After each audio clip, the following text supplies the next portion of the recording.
Fluidodinâmica, capítulo 9 de mecânica dos fluidos. Tá? Esse material que você está vendo está disponível no meu site em farley.net e na descrição do vídeo você encontra o link de todas as outras aulas dessa matéria. Esse aqui é o penúltimo capítulo, finalmente acabando. Se você é aluno de Engenharia Mecânica da Unip, essa matéria do capítulo 9 e 10 corresponde à sua matéria de Mecânica dos Fluidos aplicada, pelo menos a parte teórica, não a parte laboratório. Então, vamos ver isso aqui. A fluidodinâmica estuda o movimento relativo entre o fluido e o corpo totalmente imerso nesse fluido, de forma que o nosso referencial esteja no corpo, considerando assim o movimento do fluido. Estuda pressão, forças de arrasto, de atrito e pressão, tá? E força de sustentação. A força de arrasto é o que costuma ser chamada de atrito aerodinâmico, mas aqui você verá com mais profundidade do que isso, tal como a força de sustentação, que nasce da diferença de pressão entre as asas de um avião. E os aliens, então, tem isso também, né? Então, o George lá do History Channel gostar de ver isso aqui. Tá? Quem sabe o Ademar Gevaer, lá editor da revista UF, também gosta de assistir isso aqui. Força de arrasto. A força de arrasto, tá? Ela é o que? FA igual a FS mais FP. Que raio de coisa é isso aqui? É a soma da força de atrito na superfície, tá? Então, força de atrito na superfície, FS. Através das tensões de cisalhamento e a diferença de pressões devido ao formato do corpo, tá? Então, a diferença de pressão, formato do corpo vai ser a força de pressão, que pode gerar vórtices, tá? De forma que uma não aparece sem a outra. Normalmente, o arrasto de pressão é mais forte que o arrasto de superfície. Da equação de Bernoulli, nasce a fórmula para a força de arrasto, tá? Para a superfície, vamos ter aqui, ó, metade do coeficiente de arrasto vezes a massa específica do fluido, vezes a velocidade constante desse fluido, vezes a área também. E pressão, de arrasto de pressão, vai ser a mesma coisa, mas aqui eu tenho o coeficiente de superfície, aqui o coeficiente de arrasto de pressão. Onde ρ é a massa específica do fluido, V é a velocidade relativa do fluido, constante também, tá? Que nós vimos em outros lugares antes. A é a área do corpo. Entretanto, é diferente para arrasto de superfície e arrasto de pressão. No caso da asa de um avião, para arrasto de superfície é a área de cima, e para arrasto de pressão é a área de frente, tá? Então, quanto maior a área de contato com a superfície, essa vai ser a área que você vai usar para arrasto de superfície. Para arrasto de pressão, é a área de frente do avião ou a área de frente de um automóvel, tá? O valor do coeficiente de arrasto C também tem valor para arrasto de superfície e outro para arrasto de pressão, assim é falado. Então, por exemplo, temos dois automóveis da Volkswagen, para não fazer diferença, então tem que ser da mesma marca, fica melhor. Aqui um Fusca, ele vai ter uma aerodinâmica tal que ele vai ter um maior arrasto de superfície, tá? Só que ele vai gerar pouco vórtice aqui no final, então tem um menor arrasto de pressão. E normalmente a força de arrasto de pressão dá mais problema, acaba sendo maior que o de superfície. Na outra imagem nós temos um Up, tá? O Up, ele tem uma carenagem menor aqui, ele quase não tem carenagem aqui, não é um sedã que nem o Fusca. Então o que acontece? Ele vai ter menos superfície para ter arrasto de superfície. Mas como ele tem muito abrupto aqui o corte, ele vai ter mais vórtice, então vai ter um maior arrasto de pressão. Ou seja, por que você usa um ou usa o outro? O Fusca, ele tem uma melhor aerodinâmica desse carro? Sim, pelo menos a parte de trás é bem melhor. De frente, não está nenhuma maravilha. Esse cara que ganha um pouco de frente fica um pouquinho melhor. Mas na parte de trás, esse automóvel, o Fusca, ganha, tá? Tendo mais carenagem. Só que isso dá mais problema no sentido que aumenta o peso do carro e para estacionar é mais difícil. Enquanto esse carro é menorzinho, ele cabe em lugares ainda menores do que o Fusca. Isso porque o Fusca naquela época já era um carro pequeno. Aqui novamente a camada limite em uma placa plana. Vocês já viram esse desenho em capítulos anteriores. E uma placa pequena, camadas limites separam as regiões em que o fluido é livre da região laminar e da região turbulenta, quando o número de Reynolds for maior que o valor crítico, que ocorrerá a partir da distância x crítico. Então, se eu tenho aqui laminar, tá? Vai ter um sistema laminar. Se essa placa for menor que o x crítico, você só vai ter regime laminar, tá? Se o x crítico está aqui na parte da placa, a partir dali você vai começar a ter a turbulência. O Reynolds crítico você pode usar dessa maneira aqui, um lugar do diâmetro, você usa um comprimento, e nesse caso você vai trabalhar o x crítico. E o Reynolds da camada, essa questão laminar aqui. Então vamos lá. Totalmente laminar, nós vamos ter o coeficiente de superfície dado por essa fórmula. E você tem esse Reynolds de acordo com o comprimento aqui que você está trabalhando. Depende do comprimento aqui da placa ao todo, tá? Você pode trabalhar com esse cara aqui. E se ele for turbulento, nós vamos ter o coeficiente de arrasto de superfície dada por essa outra fórmula. Quando o Reynolds é crítico, você vai trabalhar aqui no ponto crítico, você vai ter que vai aparecer esse termo a mais aqui nessa situação, tá? Esse K, tá? Que não tem nada a ver do K do exercício anterior que nós vimos até agora. Quando o Reynolds críticos tem esses valores diferentes, tá? Você vai ter os Ks aqui, para cada um tem que constar essa tabelinha. Força de arrasto na superfície, lembrando que era a força dela aqui, tá? Próximo slide, camada limite em esfera lisa, tá? Então, quando você tem uma esfera lisa, você pode ter, em baixas velocidades, você vai ter um sistema totalmente linear. Vai aumentando a velocidade, aumenta a turbulência. E essa camada de penetração aqui, penetração da camada limite, ela vai aumentando até ficar aqui um pouco mais para cá ainda, tá? Dependendo da situação. Uma esfera lisa terá coeficiente de arrasto variando com o número de Reynolds conforme figura a seguir. Nesta teremos que, para Reynolds menor que 1, o escoamento é lento, de forma que todo o arrasto é devido às tensões e cisalhamento, ou seja, apenas superfície. Então aqui a gente tem só arrasto superfície, mas quando tem que ter um deslocamento muito lento. Sem arrasto de pressão e seus vórtices. Tá? Então não tem nem arrasto de pressão nem vórtice. E o coeficiente de arrasto pode ser descrito como, tá? 24 dividido por Reynolds. Ou seja, quando Reynolds menor que 1, você pode ter essa descrição. Olha aqui, escoamento lento, Reynolds menor que 1, coeficiente de arrasto 24 dividido por Reynolds. Você segue um processo linear aqui, tá? Aumentando o Reynolds e o coeficiente de arrasto aqui. Quando o Reynolds está entre 10 a terceira e 3,510 a quinta, nós vamos ter esse intervalo aqui, ó. Ele é quase uma reta, tá? Teremos coeficiente de arrasto estável em 0,45. Então, nessa situação aqui vai ter um pouco de estabilidade. Ele vai descendo, vai amortecendo aqui no processo e nós vamos ter ele basicamente estável. Aí vai chegar a transição do laminar para o turbulento, tá? Vai mudar do laminar para o turbulento, ele vai ter esse choque aqui, essa pancada, e depois ele dá uma estabilizadinha um pouco melhor aqui, tá? Então esse é o estudo para uma esfera lisa. Força de sustentação, tá? A asa de um avião possui uma curva maior em cima e é reta embaixo. Mas a maioria das asas, tá? Avião de acrobacia, ele costuma ter as duas diferentes, né? Tem muitos aviões diferentes, situações diferentes e tudo mais. Normalmente é curva em cima e reta embaixo. De forma que o ar tenha de percorrer uma distância maior em cima, ficando mais rarefeito e a pressão seja menor do que embaixo. Assim a asa é chupada para cima com a diferença de pressão. Um avião se mantém a velocidade constante quando equilibra as quatro forças. Empuxo com arrasto. Então você tem aqui, ó, o empuxo e o arrasto. Ele vai ter que estar equilibrado para manter a velocidade constante. Empuxo com arrasto que gera uma sustentação igual ao peso para manter equilíbrio.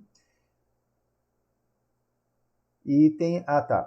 ele vai ter que equilibrar um empuxo com arrasto, que isso daí vai gerar uma sustentação que equilibra com o peso. Então, quando ele manter esse conjunto das 4 forças equilibrada, ele vai estar voando em velocidade constante, sem subir, sem descer, sem frear ou acelerar. Então, consegue manter isso ali.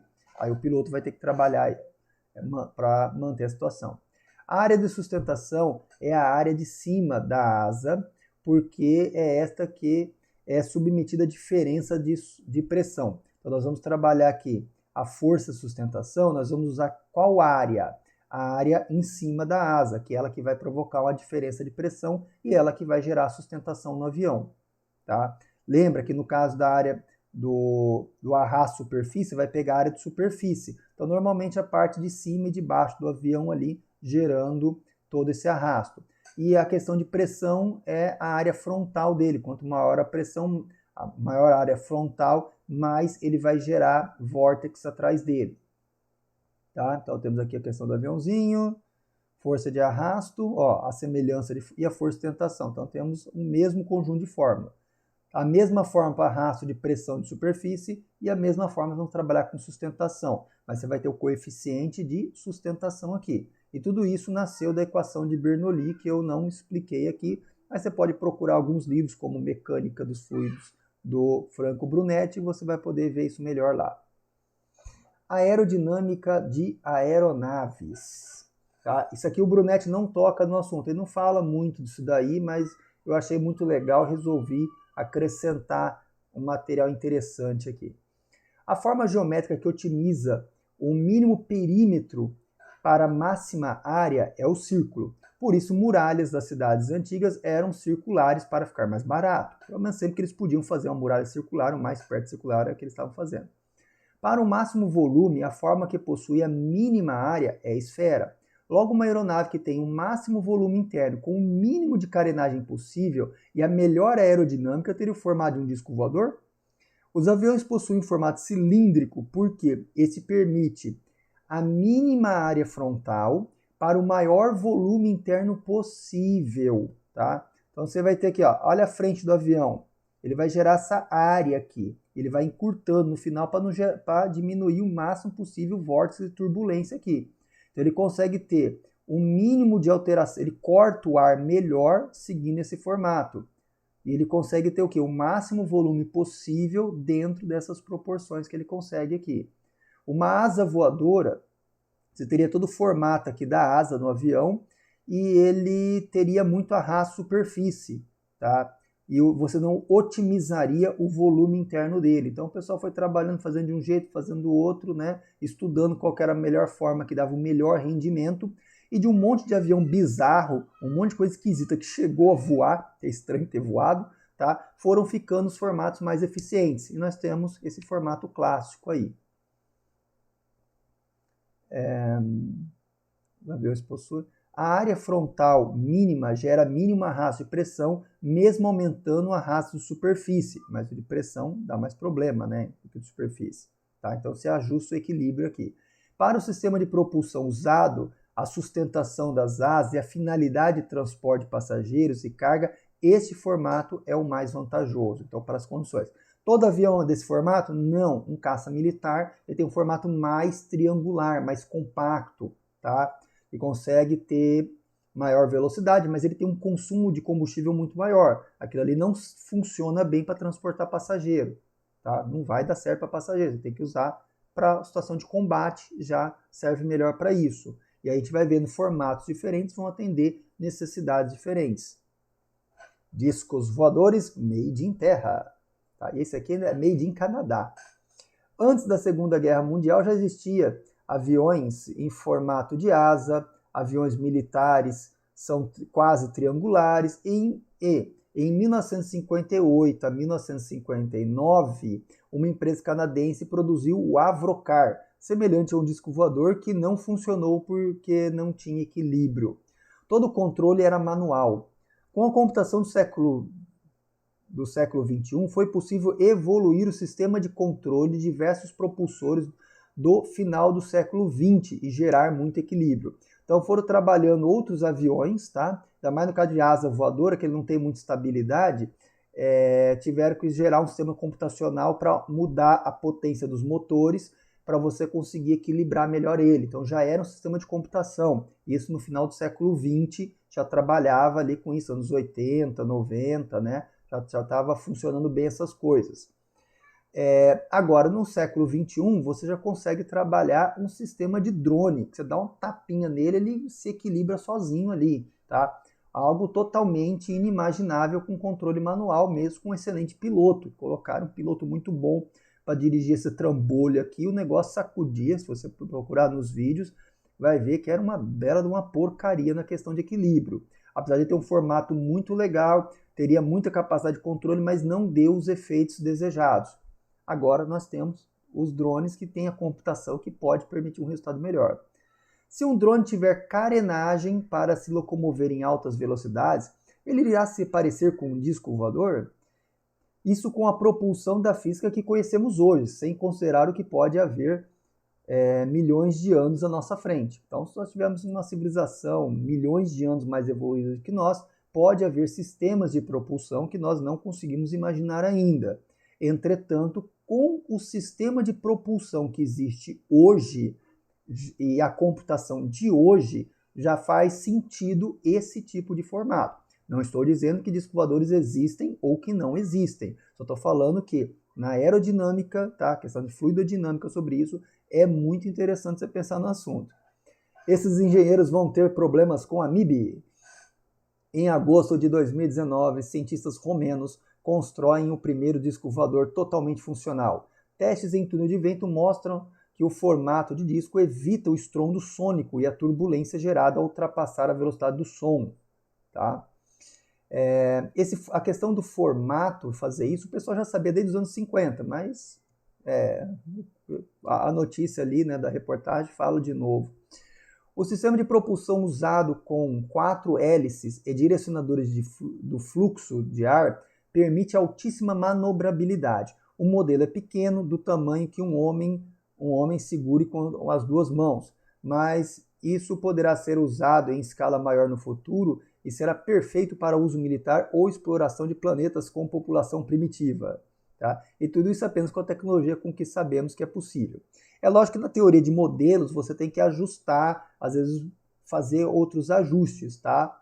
Para situações melhores. Mas para modelo está funcionando muito bem. Você procura na internet aí, no YouTube e tudo mais, e você vai estar encontrando os vídeos desse bichinho, esse brinquedinho legal voando, e é legal. Tá? Então você imagina com um avanço computacional, com esse controle, você vai poder trabalhar situações melhores, ele dá um resultado muito bom. E aí a questão do estrondo sônico. Então, para finalidades militares, tá? Da mesma forma com um avião militar supersônico, com certas características de combate, tem um formato triangular e próximo a isso, se você trabalhar melhores situações, você também pode gerar um efeito muito próximo, muito interessante, tá?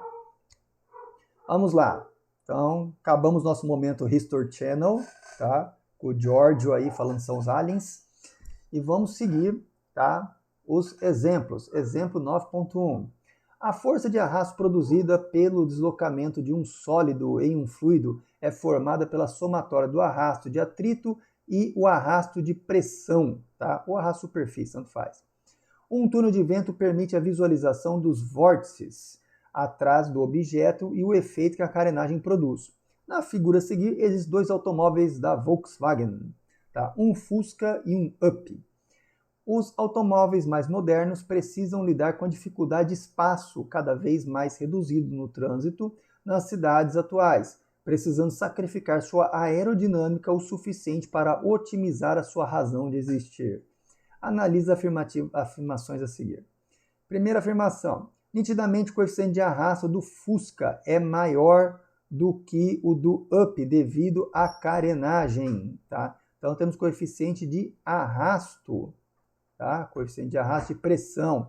Na verdade, o coeficiente que é maior é o arrasto de superfície ou de atrito. Esse sim é maior no Fusca do que do Up. Tá? Enquanto vai ser o contrário, ele vai ter maior, o Up vai ter maior arrasto de pressão. Segunda afirmação, a carenagem reduz o arrasto de pressão, mas aumenta o arrasto de atrito devido ao aumento da área. Verdadeiro, né? Terceira, a carenagem reduz a formação de vórtices e reduzindo significativamente as vibrações aerodinâmicas. Então, o vórtice lá bagunçando vai ter bastante atrito ali. Tá? Lembrando a questão do avião, o avião pode passar por uma área, por uma região turbulenta, tá? Ou se bate um vento na lateral dele, pode gerar alguma turbulência ali em volta também e ajudar a trepidação. Então, são várias maneiras que podem ocorrer turbulência. Ou algum gordinho pulando lá dentro também. Exemplo 9.2. Para determinar o coeficiente de arrasto, tá, de um automóvel, pode-se fazer o gráfico da potência N igual força vezes velocidade, para vencer a força de arrasto, essa fórmula aí que você está vendo, tá? Pela velocidade V0 ao cubo, tá? Então usamos o que? A anamorfose, ana terrível, que põe todos os gráficos na linha. Você altera, manipula a escala do gráfico e você transforma uma curva em uma reta, tá? Sendo a área frontal A e massa específica do ar ρ, determine o coeficiente de arrasto CA. Então vamos pegar aqui a fórmula da potência, é força vezes velocidade, né? A força de arrasto, olha, ele vai ter que equilibrar com essa força. Então, você vai trabalhar, você vai usar essa força aqui, tá? Para manter a velocidade constante. Tá? Fala que é velocidade constante.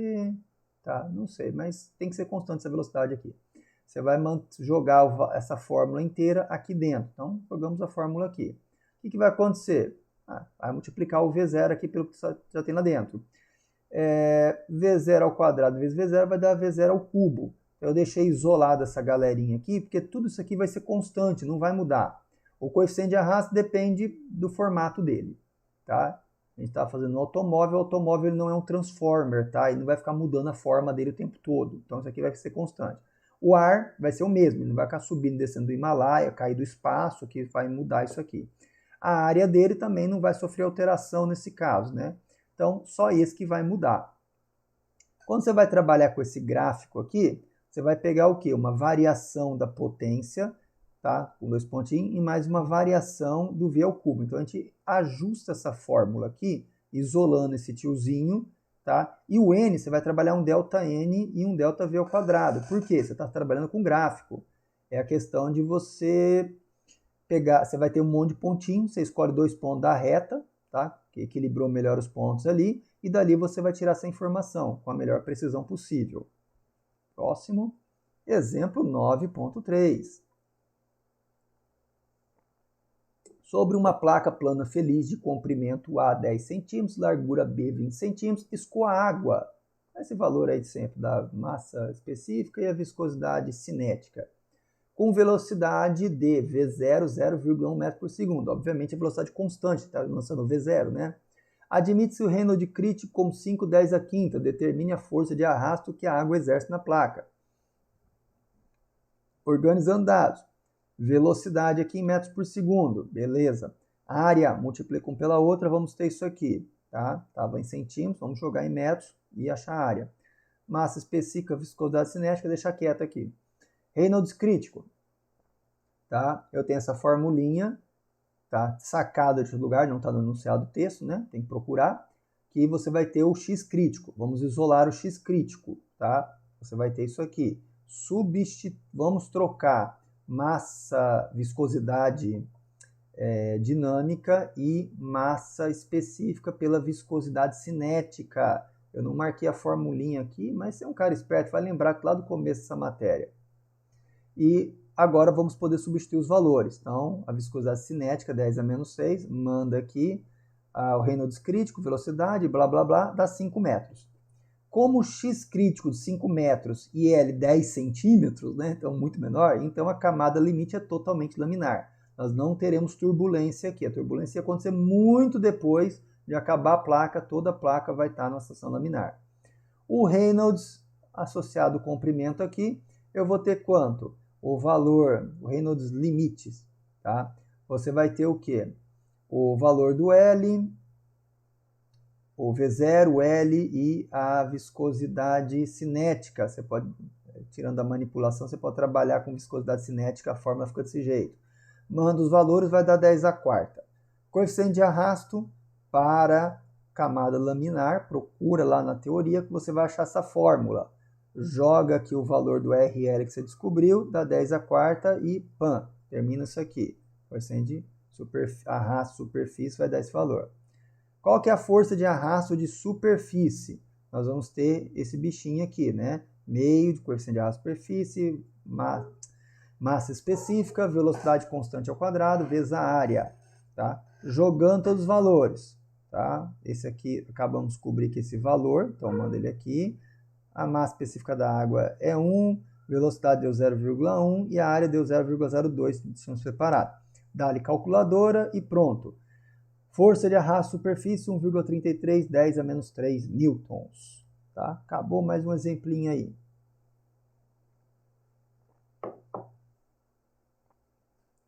Exemplo 9.4. Uma placa plana retangular de 1 metro de largura e 3 metros de comprimento, imersa em água, é arrastada horizontalmente com velocidade constante de 1,5 metros por segundo. Deixa eu só dar uma olhada aqui. Ó, aqui escoa água por ela. Tá percebendo? Escoa água. Você vai usar só uma área, tá? Ela não está imersa na água. Aqui ela está imersa em água, tá? Então é o seguinte, a área são dos dois lados. Nós vamos ter que dobrar a área dela. Então você grava isso, que é uma coisinha traiçoeira aí. É arrastada horizontalmente com velocidade constante de 1,5 metros por segundo. Dado massa específica da água, viscosidade cinética da água. Determine as forças de arrasto superfície para quando a camada limite é totalmente laminar, totalmente turbulenta e quando o número de Reynolds crítico é tanto. Então, aqui é o caso completo. O primeiro exemplo foi uma situação mais simples, agora vamos mexer no caso pior aqui. Então, nós temos o desenho da placa, o comprimento, sentido aqui a velocidade. A área dela está submersa, então tem que ser os dois lados. Comprimento, velocidade, massa específica, viscosidade cinética. Olha aqui a viscosidade dinâmica, já preparei ela aqui antes. Reynolds crítico foi dado, nesse caso, 10 a sexta. Então, o Reynolds de L aqui, vamos jogar os valores na fórmula e você vai ter 3 10 a sexta. Tá? O X crítico, vamos trabalhar o quê? Tá? Viscosidade dinâmica, massa específica, tá?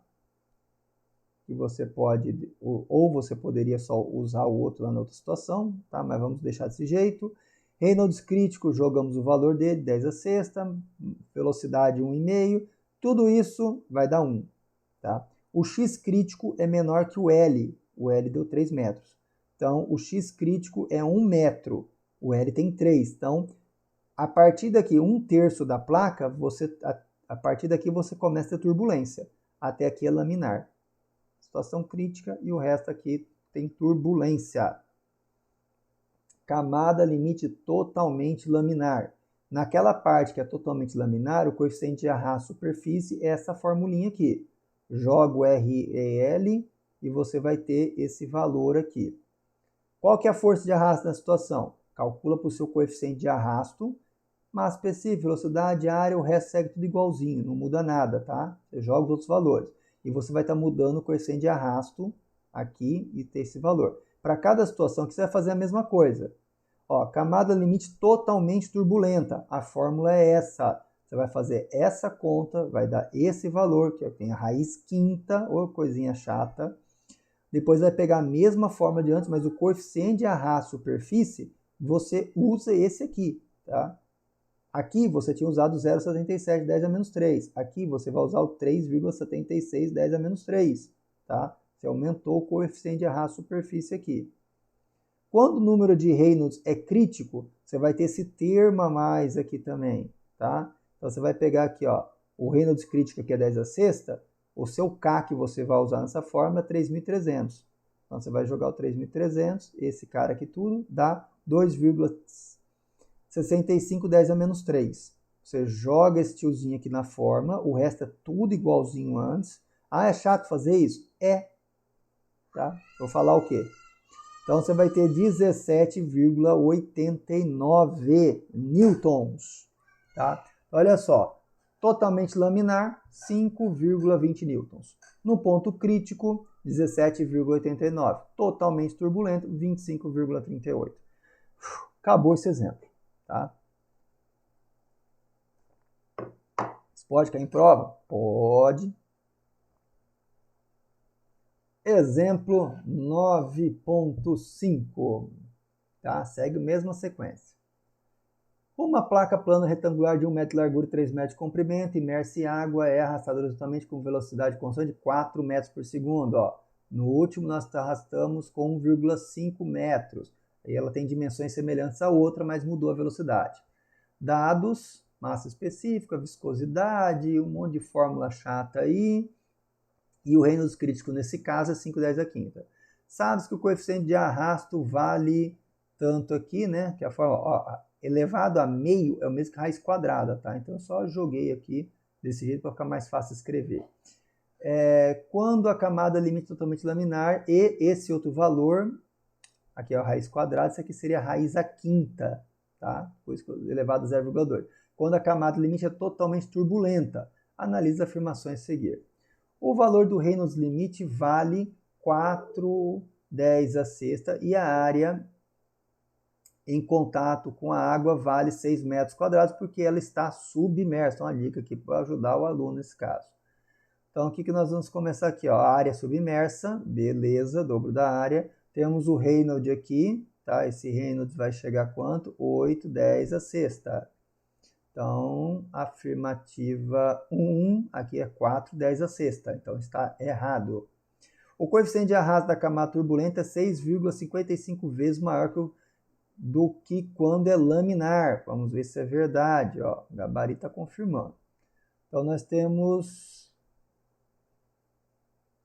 o X crítico aqui. Você calcula o X crítico com os valores indicados, tá? Uma viscosidade cinética, o Reynolds crítico nesse caso, massa específica, velocidade, beleza, 0,187. Tá? Que é menor que o comprimento total da placa, então existe turbulência.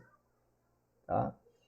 O coeficiente de arrasto, vamos ter aqui, quando você está na camada limite, você vai ter esse Reynolds deu 8/10⁶, manda ele aqui e vai dar 4,7 10⁻⁴. Vamos só calcular também a força, né? Você joga aqui, tá? O coeficiente de arrasto entra nesse lugar aqui, e massa específica 1000, velocidade 4 ao quadrado, área 6. Beleza, 22,57. O outro coeficiente de arrasto, tá? Você tem quando você está a turbulência aqui. Ninguém está fazendo a conta do crítico, tá? Você vai ter o Reynolds desse valor e vai ter 30,8 10⁻⁴. O valor de falar que era tantas vezes maior, eu acho que eu não coloquei ele calculado aqui, tá? Então, você pode pegar esse cara e dividir por esse, que vai dar 6,55. Tá? Se eu marquei a resposta certa, se eu não fiz nenhuma burrada grande aqui, tá? Vai dar esse valor mesmo. Então, confere aquela parte. Tá? O coeficiente de arrasto, os coeficientes de arrasto são 4,7 10⁻⁴, beleza, quando totalmente laminar, e 14,8 10⁻⁴, opa, 30,8 10⁻⁴ na turbulência. Então, esse aqui está errado. Então, descarto 3. Estamos de acordo com o gabarito ainda. As forças de arrasto são 22,54 quando totalmente laminar. Batendo aqui. E 147,86 quando turbulento. Tá ok também. Tá? Então, alternativa D, a resposta.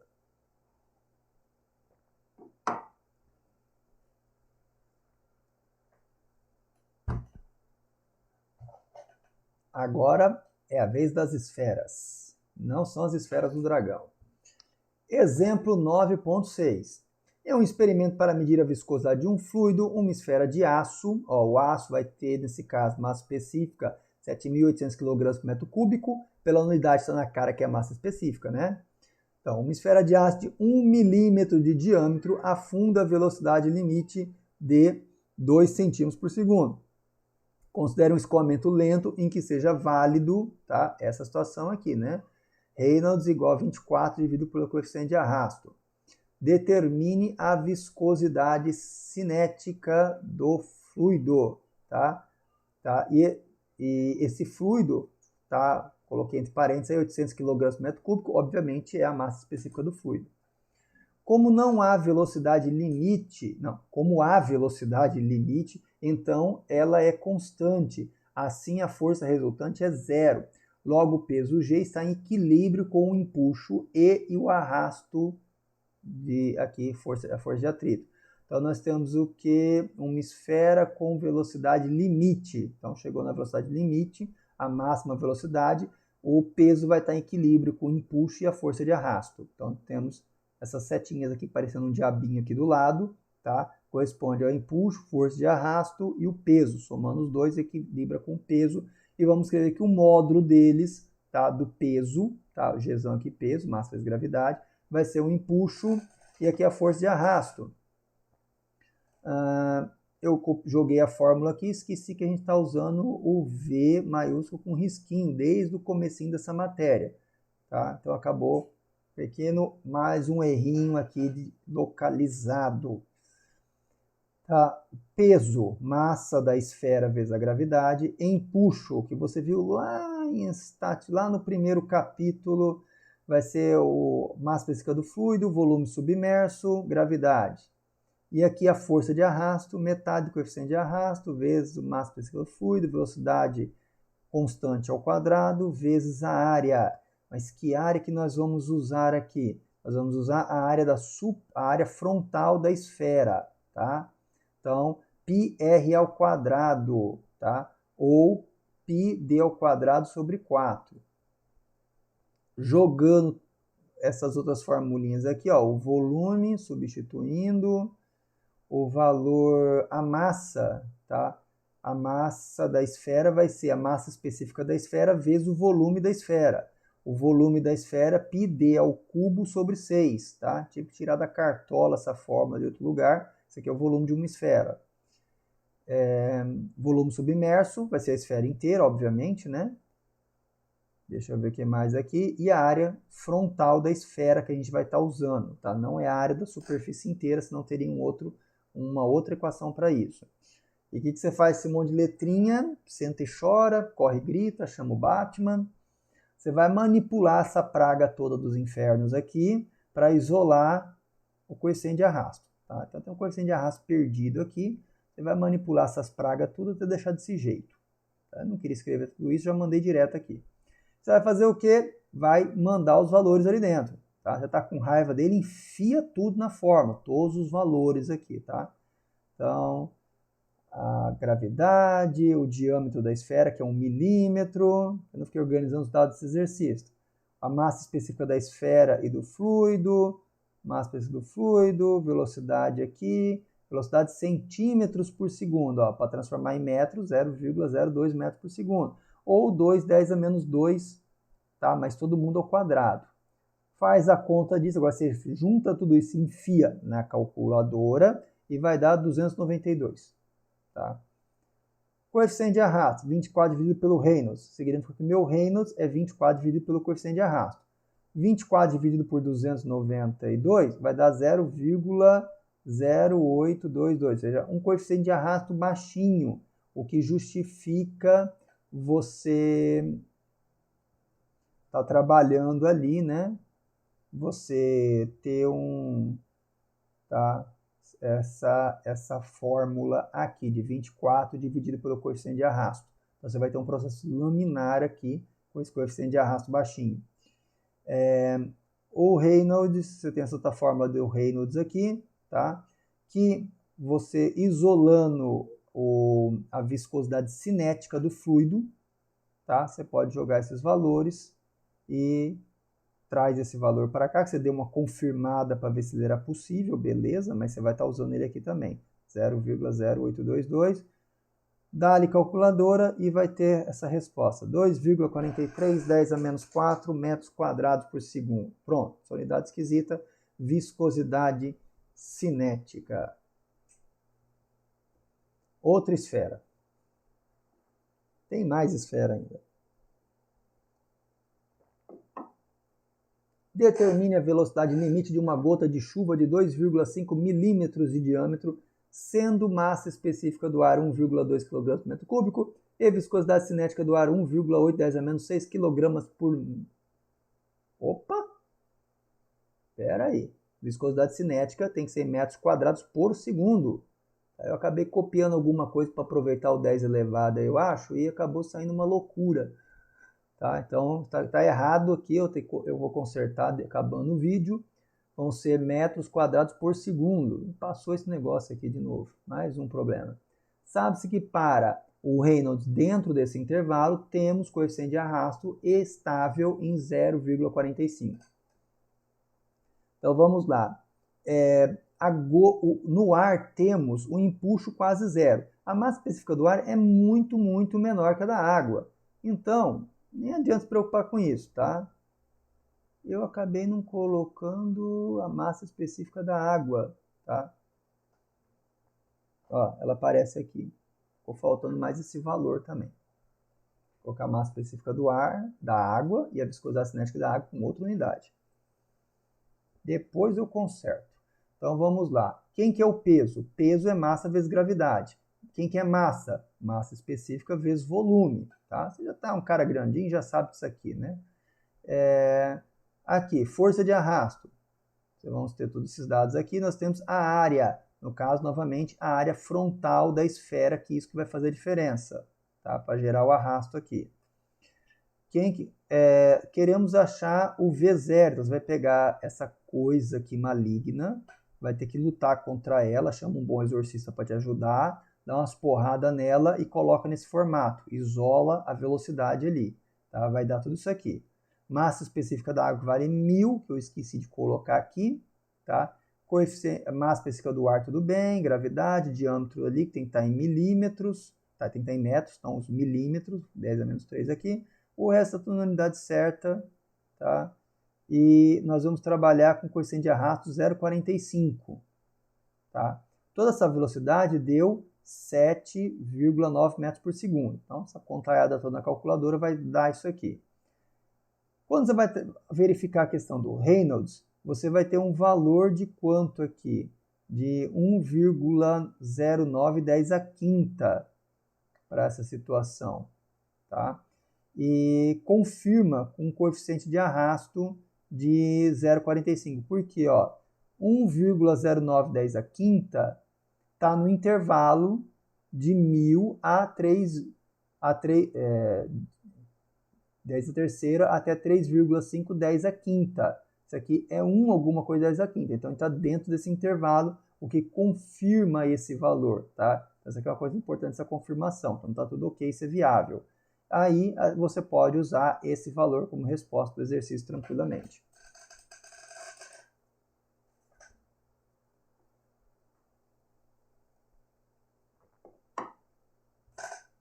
Essa luz aqui está incomodando o olho, mas se eu não uso ela, a qualidade fica ainda pior.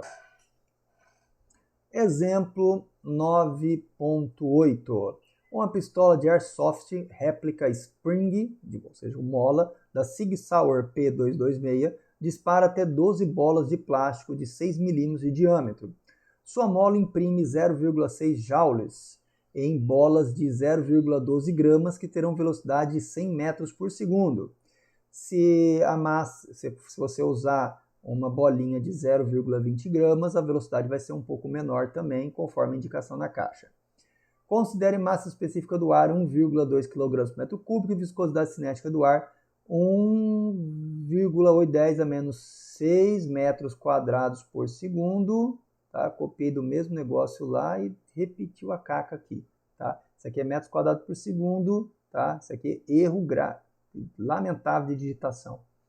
Sabe-se da força de arrasto, a forma dela aqui, o número de Reynolds para a situação, a área frontal da esfera, tá? πr ao quadrado, ou 1/4 de πd ao quadrado, né? E o coeficiente de arrasto CA depende de Reynolds, segundo o gráfico a seguir. Determine um valor possível para a força de arrasto dentro da pressão disponível do gráfico aqui apresentado. Primeiro vamos calcular a área, tá? 6 milímetros de diâmetro, então 6, 10 a menos 3 aqui. Então vamos ter esse valor feioso aqui para a área.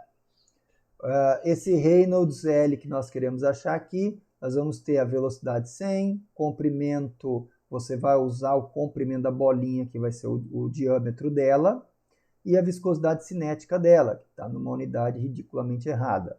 Isso aqui vai dar esse outro número feio aqui. Só que 3,33, 10 a quinta, está no intervalo, tá? Em que o coeficiente de arrasto vai dar entre 0 e 0,45. Tá? Então, nós vamos ajustar aqui, ó, o valor 3, aqui. Então, temos, 5, temos o 10 a quinta e o 3,33 vai estar aqui, ó. Ele vai estar dentro desse aqui. Você vai seguir esse intervalo e vai bater nessa relação aqui, tá? O coeficiente de arrasto.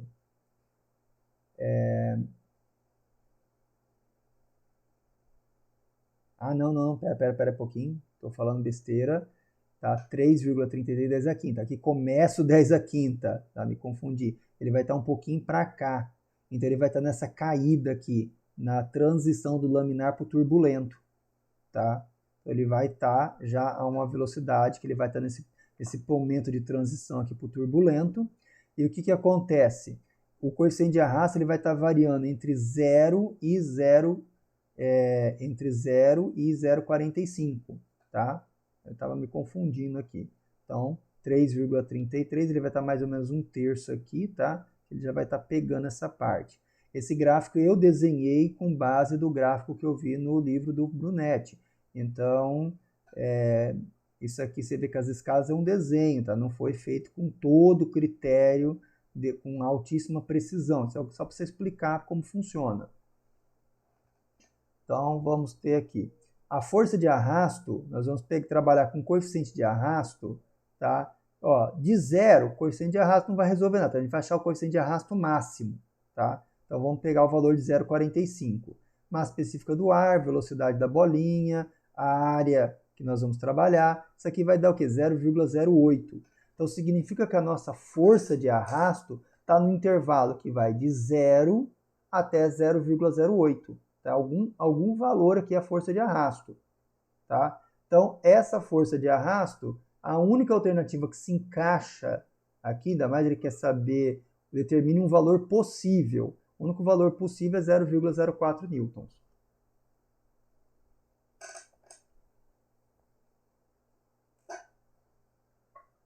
Pronto para o próximo. Exemplo 9.9.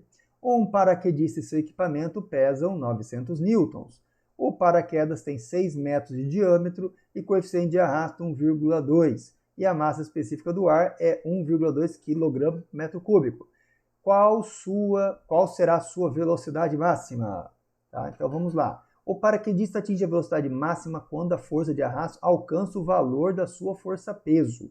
Então a gente vai pegar a força de arrasto e no lugar da força de arrasto a gente vai equilibrar a força-peso. Pode até montar lá sistema de força de arrasto, força-peso ali, mas nem precisa desenhar isso aqui não, tá? A área do paraquedas, πr ao quadrado, o diâmetro dele é 6 metros, então o raio vai ser 3. Força de arrasto, eu vou jogar o valor da força-peso, que vai estar equilibrando em módulo com ela.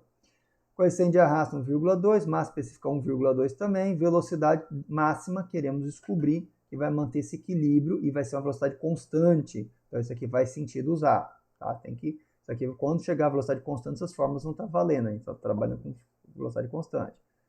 Isola o V0 aqui, passa dividindo, multiplicando, o que for aqui o caso, e você vai ter essa encrenca. Joga na calculadora, vai dar 6,65 metros por segundo.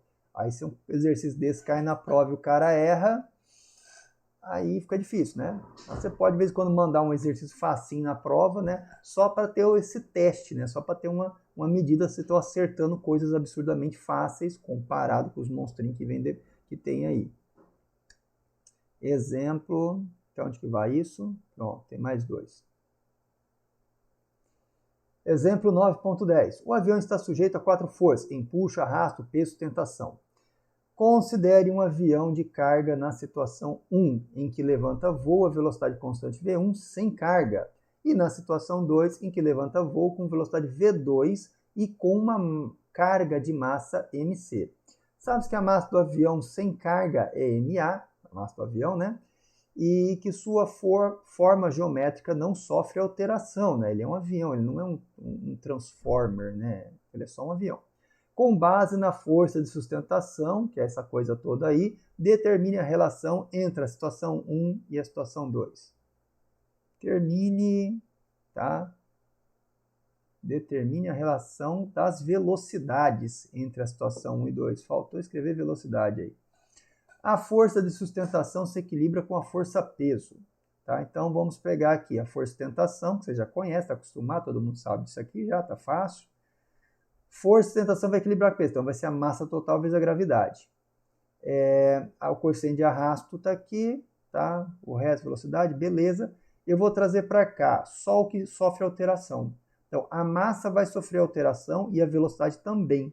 Então, traz para cá, galera, e deixa aqui só o que é constante. Olha, é constante para os dois casos, tudo isso aqui é constante nos dois casos. Relação entre a situação 1 e 2. Eu tenho a massa e velocidade ao quadrado, massa na situação 1, que é só o avião, velocidade 1, e massa na situação 2, o avião mais a carga, com a velocidade 2. Tá? O que eu posso fazer aqui? Eu posso trazer a velocidade para cá e a massa para esse lado. Deixa tudo que é velocidade de um lado, tudo que é massa do outro. Está todo mundo ao quadrado aqui, leva o quadrado para todo mundo separado. E você tem uma relação entre as velocidades, tá? E as massas aqui. Tá? É o que eu consigo descobrir a relação. Eu nem precisava ter escrito velocidade lá em cima. Aviãozinho, sustentação, peso, empuxo, arrasto, blá, blá, blá. Faço um exercício, acabou isso. Outro paraquedista. Mais um coitado caindo de paraquedas. Um paraquedista atinge a velocidade máxima que é constante quando sua força-peso se equilibra com a força de arrasto aerodinâmico. A força de arrasto é tanto aí, com base no coeficiente de arrasto CA, massa específica do ar ρ, velocidade constante V0 e área do paraquedas A, área frontal no caso. Considere que na situação 1 a massa do paraquedista do paraquedas seja ao todo m e a velocidade máxima V1. E na situação 2 ele leva uma outra pessoa que tenha massa m e tenha uma velocidade máxima V2. A geometria do paraquedas não sofre alteração significativa. Qual o valor de V2? Tá? Algo bem parecido com aquilo ali que nós vimos antes. Tá? Então, temos a fórmula da coeficiente de sustentação, a força de sustentação. Força de sustentação vai equilibrar com a força-peso, então o mg entra aqui. E você vai isolar a galera que muda. Ó. A massa e a velocidade vai sofrer alteração. Isso aqui é constante nos dois casos. Isolamos para cá. Tá? Só que aqui tem uma diferença, né? O paraquedas, a pessoa tem massa m. Deixa eu ver se eu acho aqui. Considere que a massa do paraquedista seja ao todo m, tá? E aqui a pessoa também tem massa m. Então nós vamos ter uma situação igual aqui, ó. A massa situação 1 só m e 2 m mais m. Vai dar quanto? M aqui 2m. Corta os m's inúteis, modifica a fórmula, fica bem menorzinho, mais simplesinha que a outra, e você pode descobrir na velocidade 2. Joga a raiz quadrada ali, esse tiozinho sai e fica só a raiz de 2. Então você tem essa formulinha aqui para a velocidade V2. Tá? Aqui o V2. Tá? Então, outro caso muito parecido com aquele lá do avião, só que com as massas iguais aqui. Então, escoamento compressível vai ser o próximo capítulo, o último capítulo, graças a Deus, acabando isso, tá? E você veja na descrição do vídeo, tem todos os links de todas as aulas lá na descrição do vídeo, tá? Então, escoamento compressível, próxima aula, última aula dessa matéria. Tchau!